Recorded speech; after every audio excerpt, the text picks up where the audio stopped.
No princípio, houve cruz. Antes de existir pecado, o amor sempre existiu. Todo o complexo universo que nos rodeia, Ele fez com o som de sua voz.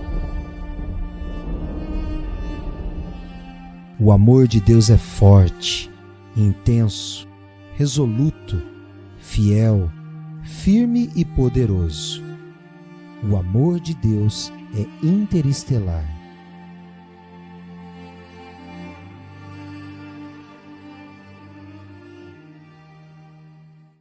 Muito bem, pessoal, a gente está numa série aí, começamos na semana passada, essa série que conta o plano de salvação do nosso Senhor para as nossas vidas, como Deus fez de tudo para nos ter de volta. Na semana passada eu preguei no livro de Esther, contando a história de Esther e alguns outros personagens, como Mardoqueu, como Xerxes, como Amã, e percebemos que todos eles, sem exceção de nenhum deles, estavam perdidos. Mesmo Esther e Mardoqueu, que eram judeus, também tinham uma vida mundana. A história deles estava manchada pelo pecado. A história deles estava manchadas pelo pecado. E nós vimos isso na semana passada, em como Deus restaura e redime histórias. Como Deus transforma as histórias da gente, independente de como estamos. E muitas vezes estamos realmente como os Raimundos, um pé na igreja e outro no mundo. Os crentes raimundos, como dizem aí fora. E Deus, Ele não tem esse plano para nossas vidas e Ele veio redimir as nossas histórias. Mas hoje nós vamos ver no segundo episódio, que muitas vezes, embora Deus tenha nos resgatado, embora nós comecemos a andar com Ele, por vezes nós perdemos o sentido das nossas vidas. Sentimos que a vida não tem mais graça, que a vida não tem mais sentido. E hoje nós vamos ver que a graça vai ao nosso encontro. A graça vai ao encontro das nossas vidas, que por vezes fica desanimada e sem brilho. Bom, a gente passou por um período muito difícil, não é verdade? Agora que estamos quase todos aqui sem máscaras, aqui nesse auditório. Mas não estava sendo algo comum nos últimos tempos. Passamos quase 2 anos nos protegendo e com medo do que poderia ser. A vida ficou muito escura e tenebrosa porque muitos de nós perdeu amigos, entes queridos, muitos de nós mesmos ficamos doentes e a vida perdeu a sua graça, a vida virou um grande pesadelo, a vida ficou muito pesado de se carregar. Parece que não havia muitas esperanças para nós, parece que as coisas não iriam dar certo, sonhos foram quebrados, expectativas foram destroçadas, as nossas realidades se transformaram caóticas. Mas certamente, Deus não sonhou isso para nenhum de nós. Deus não planejou um mundo caótico. Isso é resultado das nossas más escolhas. Isso é resultado da nossa maldade. Nós participamos com Adão de todo o pecado. Nós já nascemos em pecado. Por isso que o mundo vai mal das pernas, vai de mal a pior. Por isso nós pedimos a Deus que nos encontre no meio das nossas confusões. Por isso pedimos para que Ele, a graça de toda a existência humana, encontre a gente no nosso desespero. Pois Deus não sonhou isso para nós. Falando em sonhos, quais são os seus maiores sonhos? O que circunda o seu coração? O que move você? O que faz você acordar suspirando todas as manhãs? Eu tenho sonhos como ter uma grande família. E eu quero ter 3 filhos como o Edinho. Eu sonho a ter 3 filhos. E eu quero ter uma família muito feliz, abastada e cheia de netos correndo pela casa. Esse é um sonho muito digno. Eu acredito que muitos de nós temos esse sonho. Infelizmente, a gente vê por aí que as pessoas não querem mais ter filhos, preferem ter cachorros, ter gatos. E porque é muito mais fácil, né? O cachorro, você basta chegar e jogar a bolinha para ele, ele vai continuar te amando. Mas se você não cuida dos seus filhos e não dá atenção para eles, provavelmente eles vão ficar distantes de você. Porque crianças dão trabalho. Mas, de fato, nós sonhamos e temos vários sonhos. Esse é um dos meus sonhos. Talvez seja o de vocês. Mas muitos de vocês talvez já passaram por essa etapa e agora desejam ter uma estabilidade financeira, bens materiais, uma casa na praia, um apartamento na praia, por que não? Motos, carros do último ano, e tudo isso é legítimo e é legal. Mas nem tudo isso é vida, e nem tudo isso é a vida toda. Bom, nós estamos o tempo todo procurando algo para encher os nossos corações e sonhos que a gente tem, como bens materiais, como ter uma conta boa no banco para não se preocupar com nada, talvez viajar o mundo e conhecer todo o planeta. Tem tantos lugares legais para a gente conhecer. Eu adoraria conhecer a aurora boreal, queria ver a aurora boreal.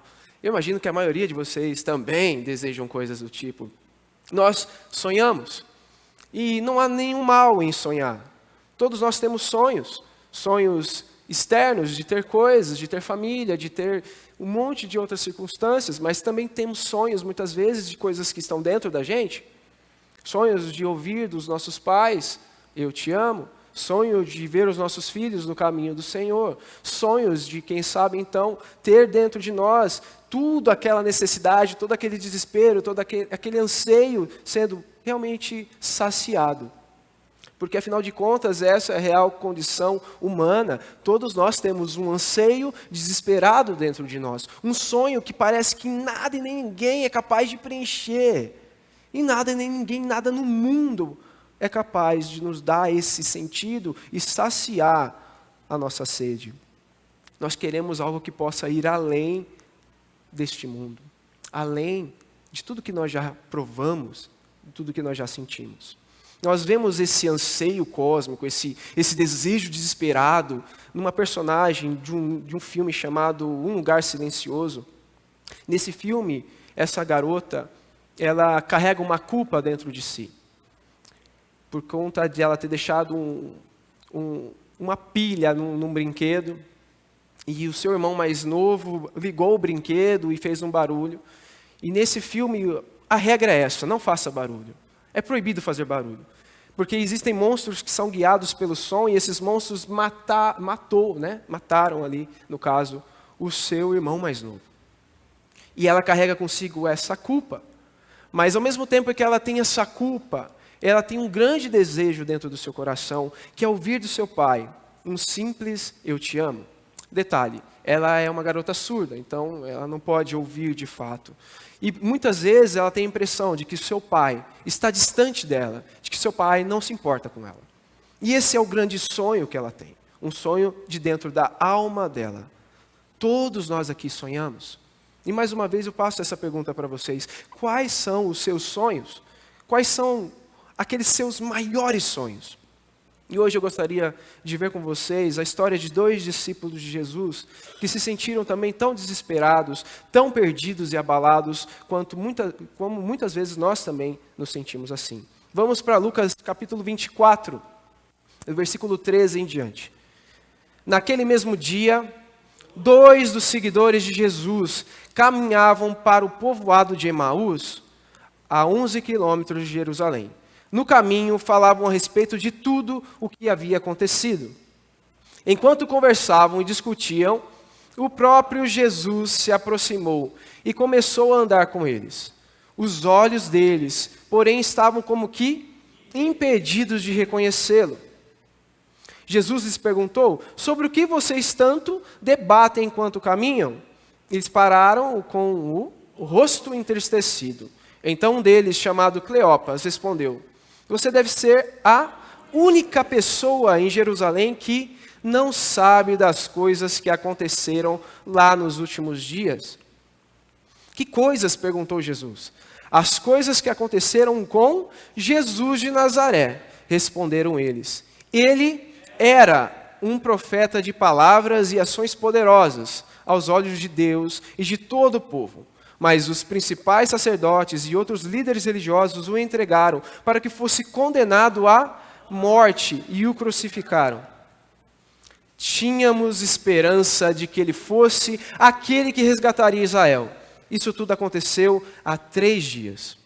Algumas mulheres de nosso grupo foram até seu túmulo hoje bem cedo e voltaram contando uma história surpreendente. Disseram que o corpo havia sumido e que viram anjos que lhe disseram que Jesus está vivo. Alguns homens de nosso grupo correram até lá para ver e, de fato, tudo estava como as mulheres disseram, mas não o viram. Só até aqui por enquanto.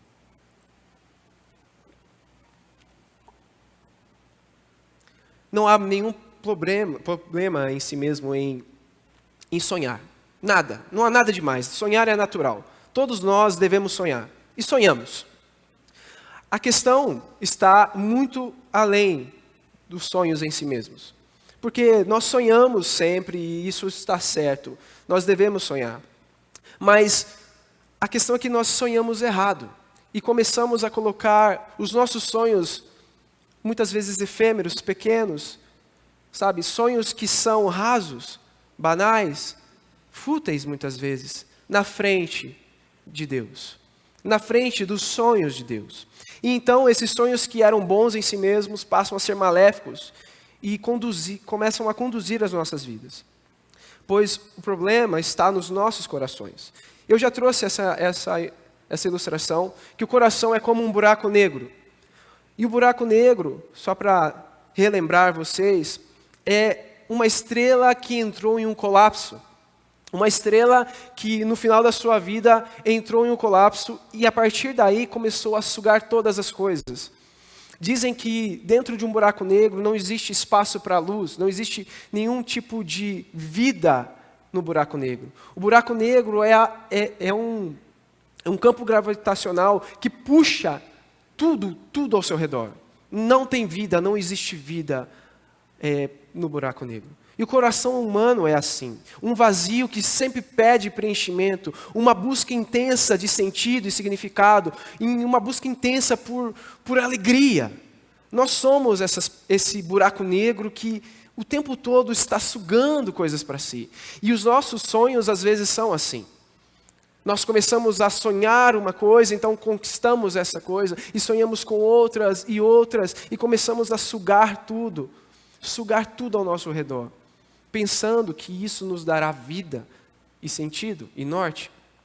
Mas no final, assim como o buraco negro, nós terminamos no escuro, nós terminamos nas trevas, porque sempre haverá ausência de luz, sempre haverá ausência de sentido. Os nossos sonhos não são capazes de nos preencher, porque os nossos sonhos, eles são pequenininhos demais, são minúsculos demais. Nós precisamos de algo muito maior que possa nos dar sentido e nortear a nossa vida. Os 2 discípulos de Emaú fizeram exatamente isso. Eles começaram a sonhar coisas de forma equivocada. E a vida se transformou em um grande peso. E a vida perdeu a graça. Quando a vida perde a graça, as expectativas são distorcidas. Havia entre os judeus uma crença em um Messias que viria e governaria o mundo através do seu poder bélico, do seu poder de guerra. Todo o Antigo Testamento trata a respeito da vinda desse Messias, desse prometido, desse homem que é mais do que simplesmente um homem, é Deus, o representante de Deus, o representante humano diante de nós ali. E todo o Antigo Testamento trata a respeito desse Messias, da vida desse Messias. E os judeus sonhavam com isso. Todo judeu acreditava nisso. E esses 2, Cleopas e o seu amigo de viagem, os discípulos de Emaús, tinham isso em mente. Eles pensavam justamente dessa forma. Haverá o Messias e o Messias governará com um punho de ferro. Ele quebrará de uma vez por todas o jugo do nosso povo, que agora está nas mãos do Império Romano. Eles aguardavam então o ápice desse momento, o ápice em que Jesus se revelaria como esse Messias que governa dessa forma. Eles estão com as expectativas distorcidas. Eles estão olhando para Jesus de uma forma equivocada. Pequenos sonhos distorcem as nossas expectativas.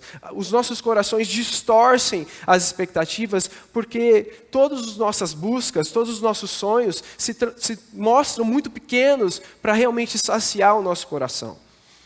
E eles estavam dessa forma, colocando expectativas em um Jesus inexistente. Então eles se transformaram em pessoas frustradas, como a gente vê naquele versículo, que fala que eles pararam tristes. E veja essa frase do Blaise Pascal: as alegrias passageiras encobrem os males eternos que elas próprias causam. Veja, eu não estou dizendo que nós não devemos sonhar com coisas boas nas nossas vidas. O que eu estou dizendo é que essas coisas, seja lá o que for, quero que você imagine qualquer coisa, eles não podem ser tudo nas nossas vidas. Elas não podem se transformar em algo tão vital para as nossas existências. Nós devemos entender que os pequenos sonhos não podem conferir a alegria eterna. Elas não podem conferir para nós sentido verdadeiro daqui para o além. Seja lá o que nós colocarmos nossas esperanças, elas não podem suprir as demandas de nos preencher. Seja família, seja filhos, casamento.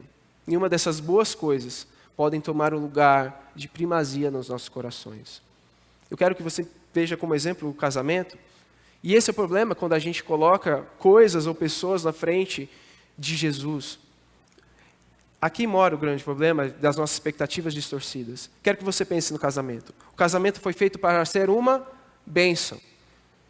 O casamento foi feito para nos abençoar, fazer a gente amadurecer, crescer e ser feliz com outra pessoa, fazer a outra pessoa feliz.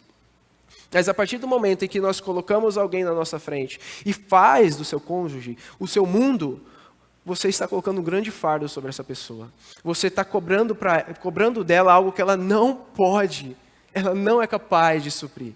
Quando você coloca marido, esposa, filho, seja lá o que for, como sentido da sua vida, você é o meu tudo, você é o meu mundo, você acabou de destruir aquilo que ela poderia ser para você, que é uma bênção. Porque ela não pode ser Deus para você. Nenhum de nós podemos e teremos alegria eterna em coisas, em pessoas, ou seja lá o que for. A vida perde a graça porque nesses momentos nós vemos as nossas expectativas sendo distorcidas. Os pequenos sonhos distorcem nossas expectativas. E é o que a gente vê nesses dois discípulos, que eles enxergam Jesus de maneira errada. Eles têm uma ideia a respeito de Jesus equivocada. Eles sonhavam com um Jesus pequeno demais. O que eles viam era um Jesus que viria e resgataria Israel com poder bélico. Mas Jesus não é dessa forma. Jesus de fato veio resgatar Israel, assim como muitos de nós, mas não veio resgatar dessa forma. Ele não veio resgatar com o poder da guerra, mas com o poder da paz. Às vezes a gente tem pensamentos equivocados a respeito de Jesus. Nós distorcemos e temos expectativas equivocadas a respeito de Cristo.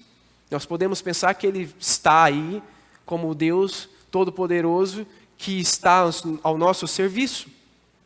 Que nós cultuamos a Ele, entregamos, devolvemos os nossos dízimos e ofertas e esperamos que Ele, em compensação, nos abençoe e nos prospere, como se Ele fosse um patrão ou alguém que nós pudéssemos barganhar com Ele. Eu te dou, sim, o dízimo, mas se você me prosperar e abençoar.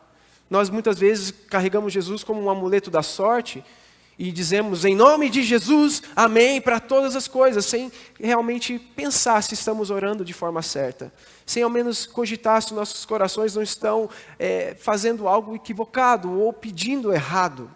Jesus, Ele não vai atender o seu pedido, se o seu pedido não for conforme a vontade de Deus. Porque Jesus, Ele não é assim. Jesus não está a nosso serviço. É bom que nós comecemos a pensar de forma correta e tentar realmente restabelecer as nossas expectativas a respeito de Jesus. Jesus é Senhor sobre todas as coisas. Senhor sobre tudo e todos. Ele requer de nós as nossas vidas. Ele espera de nós o nosso respeito, a nossa devoção, a nossa busca por Ele. Jesus é aquilo que Ele se revelou nas Escrituras. Aquilo que Ele revelou ser. Por isso que nós devemos pensar muito como nós temos visto Jesus, como nós temos visto as coisas, as bênçãos, porque se você está buscando alegria em algo equivocado, em um Jesus equivocado, ou em coisas erradas, você vai ter, de fato, uma grande frustração. A vida vai realmente perder a graça e o sentido, porque você tem um Jesus muito pequeno, porque você tem expectativas do mundo e das bênçãos de forma muito equivocada. E tudo isso vai fazer com que a vida se transforme em algo obscuro, e a vida se torne um grande pesadelo, um grande fardo. Infelizmente, a vida perde a graça quando ela é obscurecida, quando as expectativas são distorcidas, mas também a vida perde a graça quando a realidade é obscurecida. Depois de distorcer a expectativa, aqueles sonhos, aquelas buscas que eles tinham, tornaram eles cegos a respeito da realidade que os cercavam. Aqueles dois estavam como que impedidos de ver, diz o texto. Eles estavam diante de Jesus e não conseguiam enxergá-lo. Tanto é que Jesus pergunta o que aconteceu, e eles falam, o que aconteceu com Jesus de Nazaré? Mas Jesus de Nazaré está diante deles. Mas eles estavam impedidos de ver. Ambos estavam tão tristes, mas tão abatidos, que tudo que eles conseguiam ver era a grande frustração que eles sentiam dentro deles. Aquela tristeza, aquela angústia, era toda a realidade deles naquele momento. Então veja, eles contam a história da forma como eles enxergam aquela história. A realidade que eles entendem ser a realidade. Jesus está morto, o mundo está indo de mal a pior, a nossa esperança morreu. Ele não era o Messias, as coisas não começaram a dar certo. Por que eu falo isso? Porque eles mesmos apontam que Jesus não era mais a realidade deles. Quando eles disseram, tínhamos esperança de que ele fosse aquele que resgataria Israel. A realidade é que Jesus é esse resgatador de Israel. Mas o que eles veem agora é que Jesus não é esse resgatador. Jesus talvez fosse, mas não é. Nós tínhamos a esperança de que ele fosse, mas percebemos que ele não é. Perceba que eles usam o verbo do passado, Jesus não é o presente deles, e muito menos o futuro deles. Eu acho que nem eles sequer imaginam qual é o futuro deles. Eles estão no escuro. Tudo que eles conseguem ver é um Jesus morto, um Jesus derrotado, um Jesus que foi pregado numa cruz e que saiu de lá realmente morto. Eles estão confusos, eles estão com medo. Nós também muitas vezes nos sentimos assim. Nós nos sentimos confusos, com medo. A realidade parece que é simplesmente tudo que estamos passando. É as contas a pagar, é o cartão de crédito, né? É os filhos que nos dão trabalho, é o casamento que não está indo muito bem. Parece que essa é a única realidade que existe.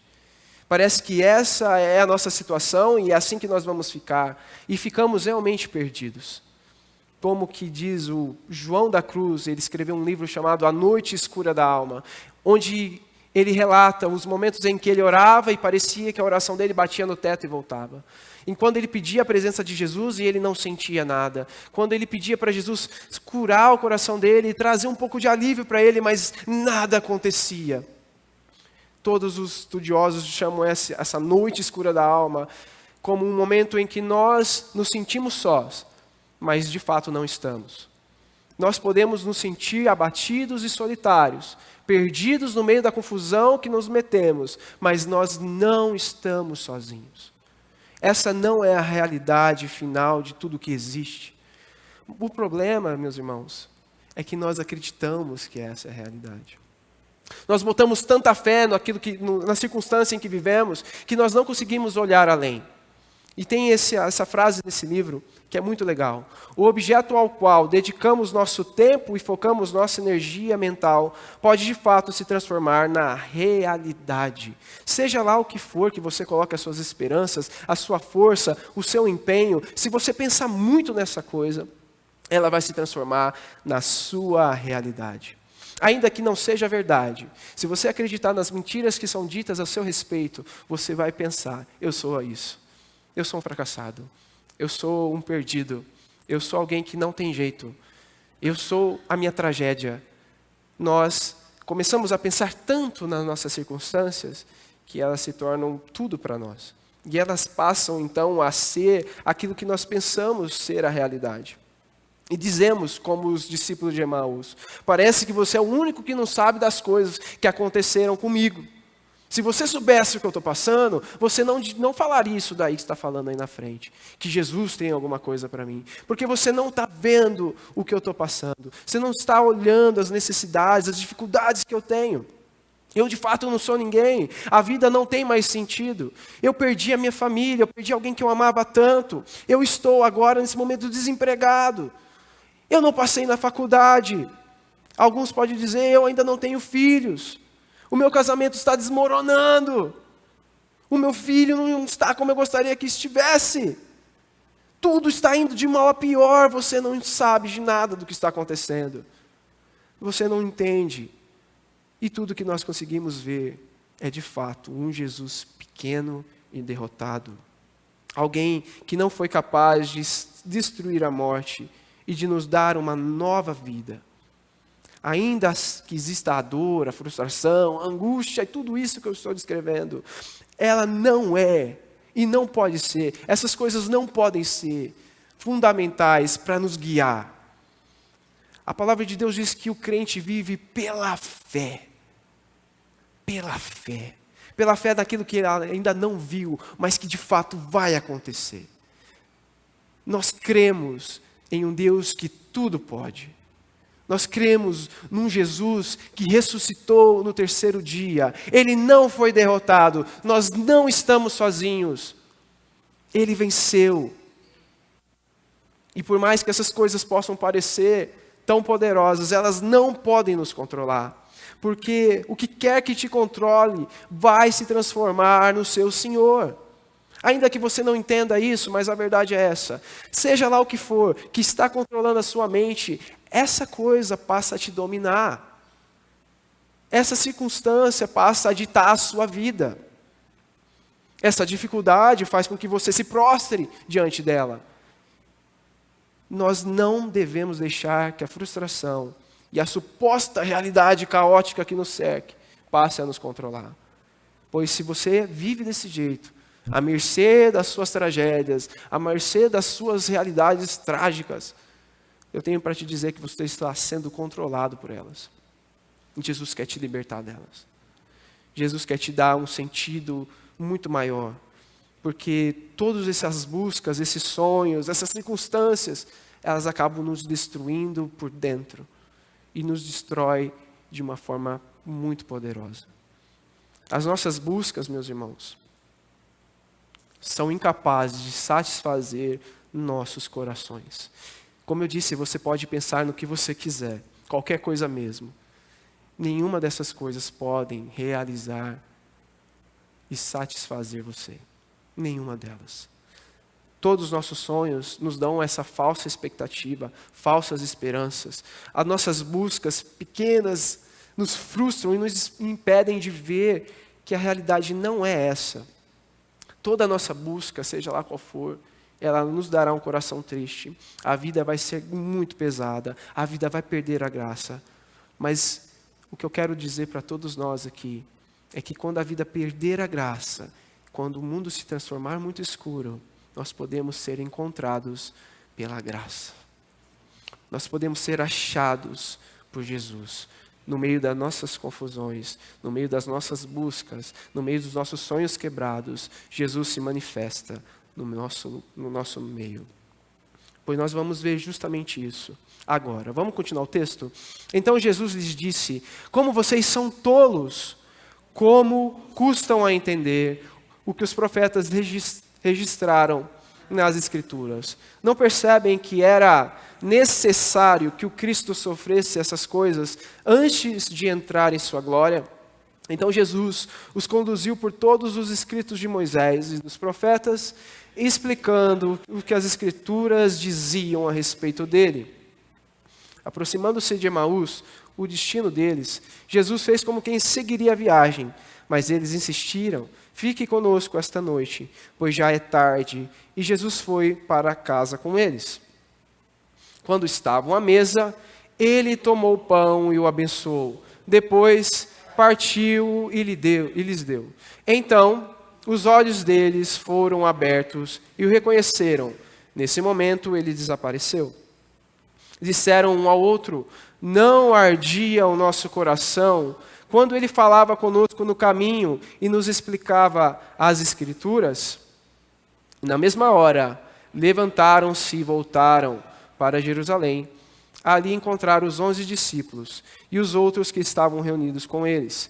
que lhes disseram: é verdade que o Senhor ressuscitou. Ele apareceu a Pedro. Então, os dois contaram como Jesus tinha aparecido enquanto andavam pelo caminho e como o haviam reconhecido quando ele partiu o pão. Aquilo que tanto buscamos não está, de fato, nas coisas que temos, não está nos pensamentos que possuímos, pois aquilo que nós tanto buscamos, qualquer coisa mesmo, eu quero que você pense, todas elas têm resposta em Jesus. Todas elas. Todas elas. Porque se existem os nossos pequenos e frustrantes sonhos, também existe o sonho daquele que planejou o mundo, daquele que fez a história e o universo, aquele que criou você. Ele realizou esse sonho em apenas 6 dias. E depois disso, ele continuou a sonhar e a sonhar até que você veio a esse mundo, eu vim a esse mundo. O Senhor dos sonhos, que realiza e concretiza os sonhos. Ele vai nos ensinar.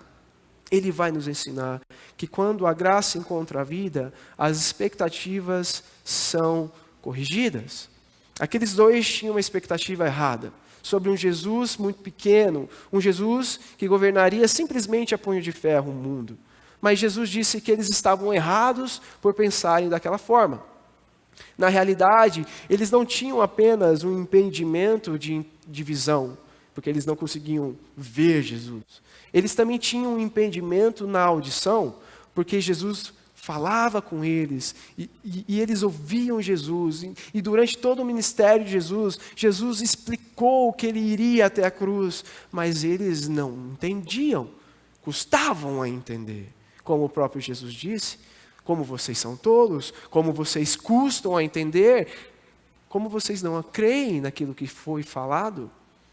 E então ele começou a expor através das Escrituras que era necessário que o Cristo sofresse. Necessário. Nós sonhamos com um mundo sem sofrimento, não é verdade? Um mundo sem morte, sem dor. Estamos corretos por pensarmos assim. Todavia, nós devemos esperar o sofrimento. Como eu disse no início, o mundo se transformou caótico por nossas causas, por conta dos nossos erros. Portanto, toda dor e todo sofrimento se transformou em algo inevitável. Nós devemos esperar sofrimento, morte, porque o pecado entrou no mundo. E por causa que o pecado entrou no mundo, Deus, por ser justo, Ele tem que dar a retribuição desse mal. Então nós devemos lembrar disso, que era necessário. É necessário que haja sofrimento. E mais, era necessário que o Cristo padecesse. Pois depois da dor, depois de todo o flagelo, viria a glória. Por isso que nós devemos crer, por isso nós devemos sofrer junto com Ele. Pois se sofremos com Ele viveremos, diz as Escrituras. Nós devemos sonhar e esperar que essas coisas aconteçam. Não porque nós temos o desejo de sofrer, mas porque essas coisas de fato já estão preditas. Esse faz parte do grande plano de Deus. No mundo tereis aflições, contudo tende bom ânimo, eu venci o mundo. E se ele vencer o mundo, venceremos com ele. Não fiquem atemorizados, meus irmãos. Acalmem pequeno rebanho. Jesus já venceu. Jesus já venceu a dor e o sofrimento. Jesus já venceu o nosso pior inimigo, a morte. Jesus venceu o pecado. Nós venceremos com ele. Nós venceremos com ele. Jesus, ele corrige as nossas expectativas, assim como daqueles 2 discípulos, através das Escrituras. Os dois, e muitos de nós todos, devemos abandonar esses sonhos, essas buscas, essas expectativas equivocadas a respeito do mundo e de Jesus. Nós, às vezes criamos para nós um pensamento a respeito de Deus e da Trindade, de Jesus, muito equivocada, muito errada. Nós temos expectativas errôneas a respeito de Jesus. Nós devemos olhar para as Escrituras e ver como Ele se revela nas Escrituras. A partir do momento em que nós usamos a nossa mente simplesmente para imaginarmos Deus, nós estaremos criando para nós um Deus, a nossa imagem e a nossa semelhança. Basta vocês olharem para as religiões pagãs. Observe Zeus, por exemplo. Zeus se deitou com várias humanas. Zeus é um Deus perverso, porque ele foi criado à imagem e semelhança nossa. Foi tirado das mentes pecaminosas dos seres humanos. Nós criamos para nós deuses à nossa imagem e à nossa semelhança. E é por isso que Jesus se revela e ele se demonstra através das Escrituras. Porque a Bíblia conta a história verdadeira do mundo, da humanidade e de Deus. É a Bíblia que tem a verdade absoluta. E é a Bíblia que vai dizer quem Jesus é. Existem mais de 300 profecias a respeito de Jesus. Profecias que dizem que ele viria de uma virgem, nasceria de uma virgem, que ele nasceria em Belém, que ele viria da tribo de Judá, que o seu ministério começaria na Galileia, que ele faria milagres, que ele entraria em Jerusalém em um burrinho, que ele seria traído por um amigo, e pasmem, por 30 moedas de prata, como está escrito.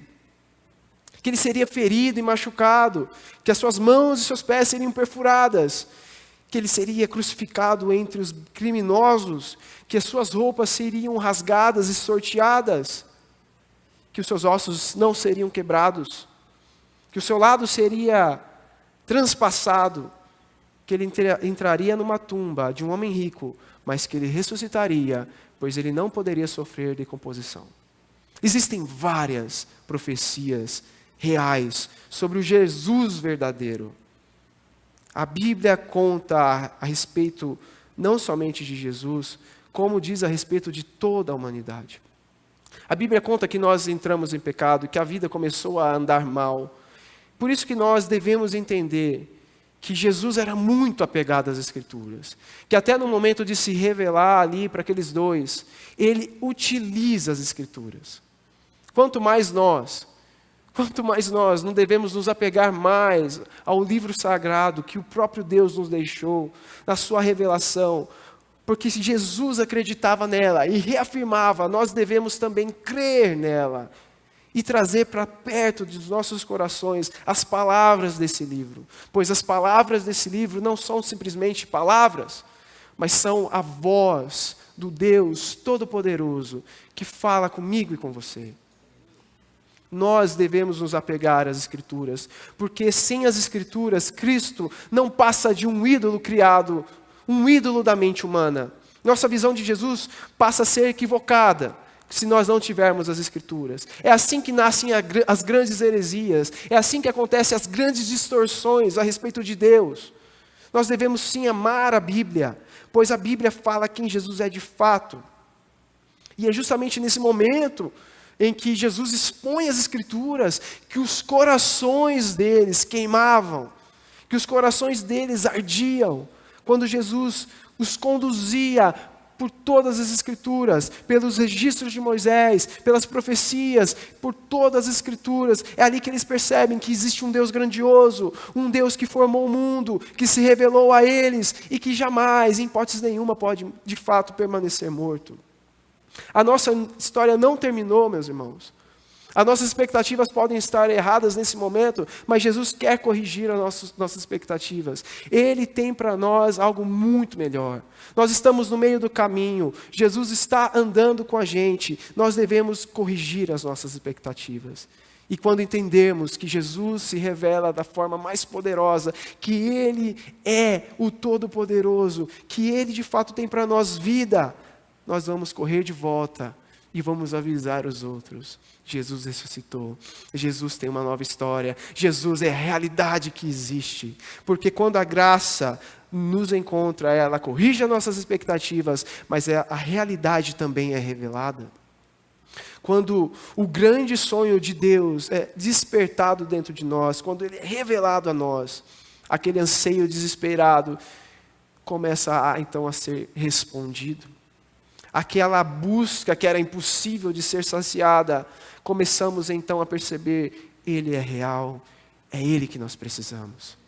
Toda a nossa busca, todo o nosso desespero e anseio encontra a resposta em Jesus.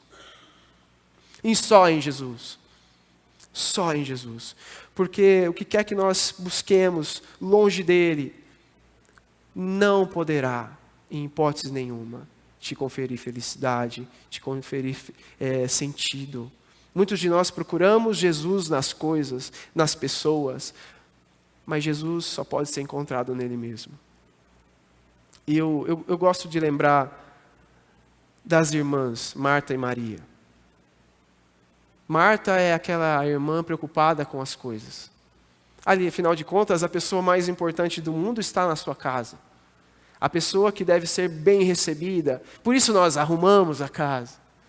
Por isso nós fazemos tudo para que ele se sinta bem. Mas tudo que nós buscamos, de fato, é ele. Por isso Maria foi mais sábia, foi mais inteligente. E se preocupou com o que realmente importava. As coisas, as nossas demandas, não podem, em hipótese nenhuma, saciar o nosso coração. Só Jesus. Só Jesus. Mas eu preciso de dinheiro, eu preciso de família. Tá, primeiro busque Jesus. Só Jesus. Ele vai te dar o restante. Jesus é a realidade que nós precisamos. É Jesus que nós precisamos. Veja essa frase aqui. Ao descobrir em mim um desejo que nenhuma experiência deste mundo poderia satisfazer, a explicação mais provável é que eu tenha sido feito para outro mundo.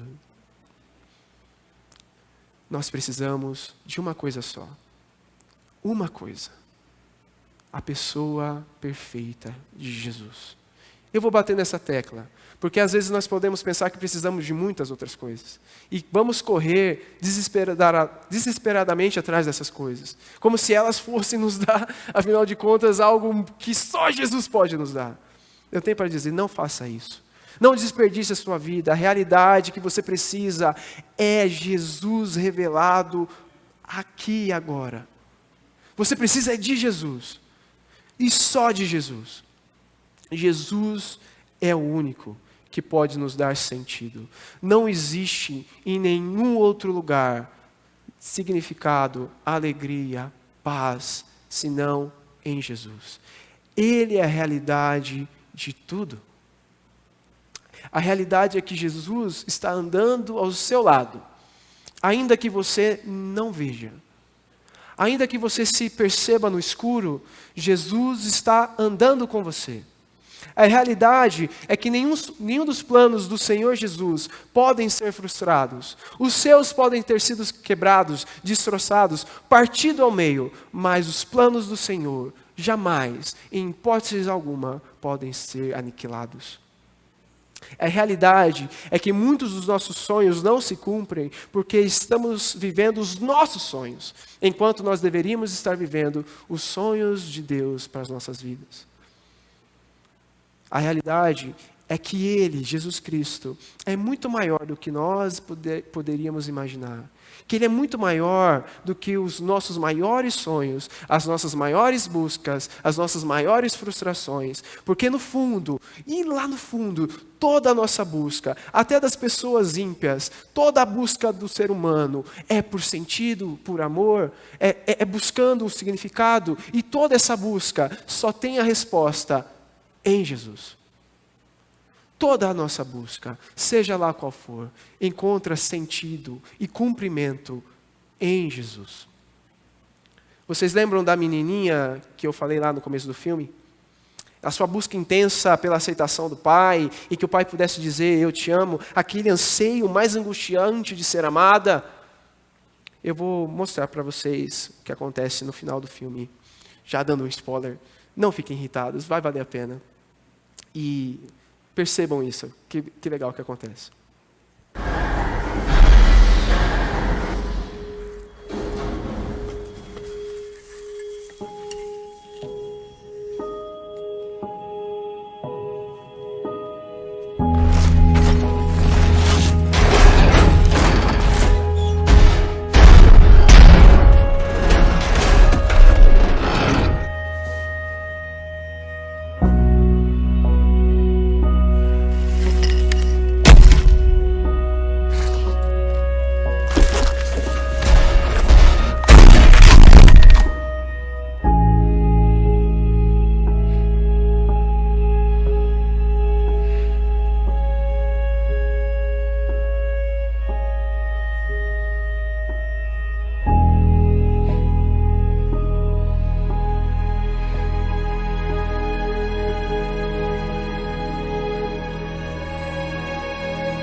Será que você não consegue ver? Por que estamos tão desimpedidos de ver?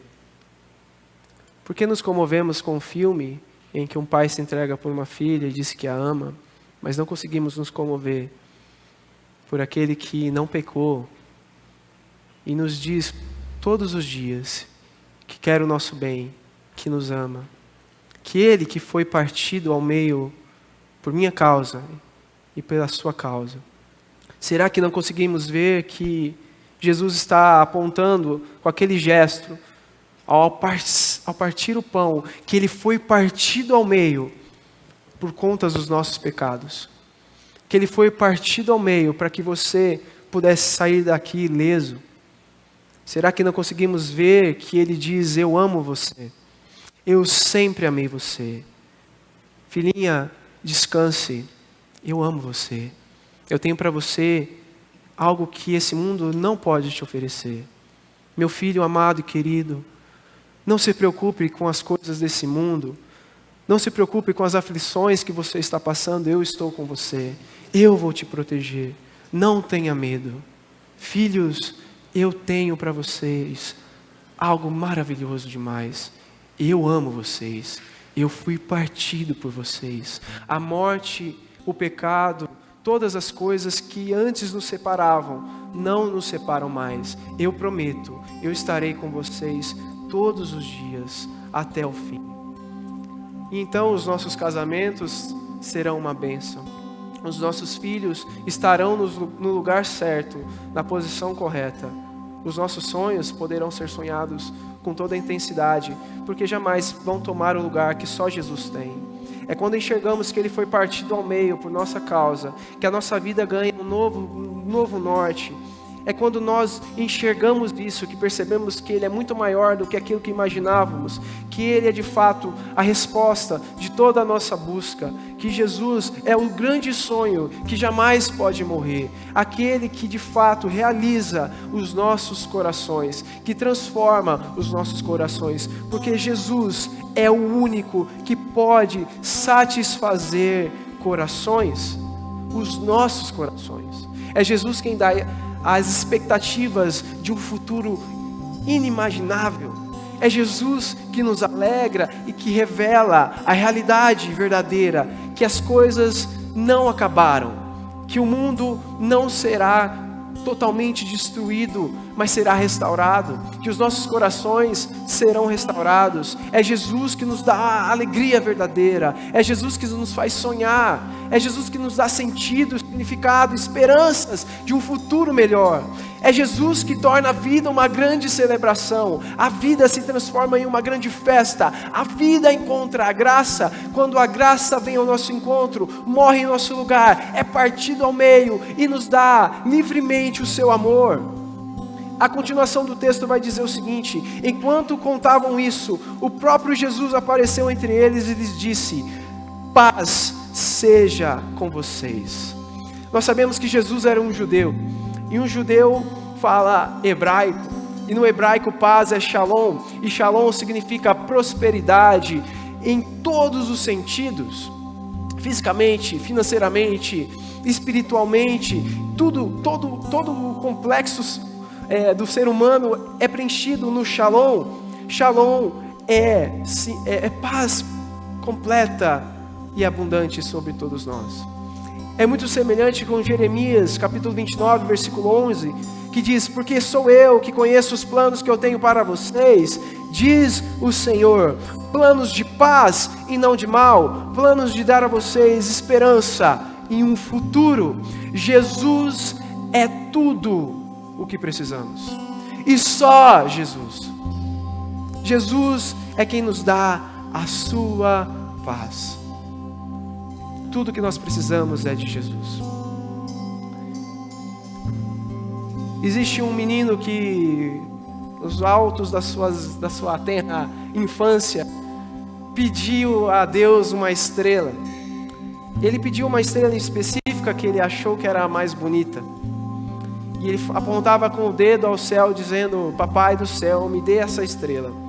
Mas ele percebeu que no final das contas, ele ganhou muito mais do que uma simples estrela. Ele ganhou a estrela da manhã, e o príncipe da paz. Ele ganhou uma constelação toda de irmãos e irmãs que brilham na grande imensidão. Ele ganhou de graça Jesus Cristo, e só Jesus basta. Essa criança sou eu, um pouco crescida já. Eu recebi de graça Jesus. Vocês querem receber Jesus também? Vocês querem reafirmar que Jesus é o sonho e a busca que você tanto tem dentro de você? E que só Jesus pode te dar alegria, paz e sentido. Só Ele pode corrigir as expectativas desse seu coração. Só Ele pode te dar de verdade uma revelação da realidade. Ele está vivo. Que a graça de Jesus que nos encontra em meio às nossas confusões e medos, que o amor de Deus o Pai, que jamais se apartará de nós, que as eternas consolações do Santo Espírito estejam sobre todos, hoje e sempre. Amém.